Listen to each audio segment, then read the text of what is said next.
at the end of the day is a quality product. Think about it when I take the marketing hat off, when I take all the kind of other questions, just say, do I enjoy this beverage? A lot of it's quite sweet, quite oxidized, doesn't really have the trappings of beer. And tasting the beers made with Ural's yeast, that was one of the first experience I'd had with anything other than a mechanically separated type Bud Zero or really high barrier to entry type beer, where I had it and said, "Oh wow, this actually has a lot of the trappings of beer." And you guys have been able to, so I think that's creating another open door, another open opportunity for craft brewers.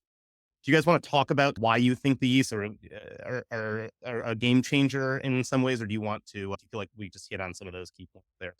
When I talk about our yeast, I like to say it does three things. The first thing is it's a Saccharomyces strain, like Tim just mentioned.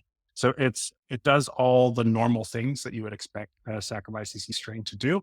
And there are a lot of other maltose negative options that either are not Saccharomyces or have been hybridized with non-Saccharomyces strains. So you might get other flavor components that you're not used to seeing in standard beer.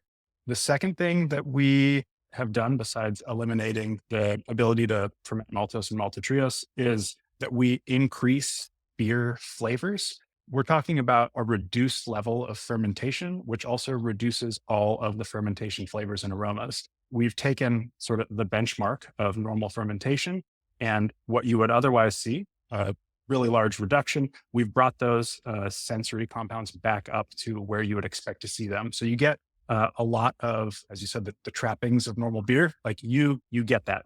And then the third thing that we've done in terms of flavors is we've brought in things that you would also find typically in beer coming from other ingredients like hops. You get some tropical notes, you get some classic hop compounds. So all those things together, I think, are an amazing place to start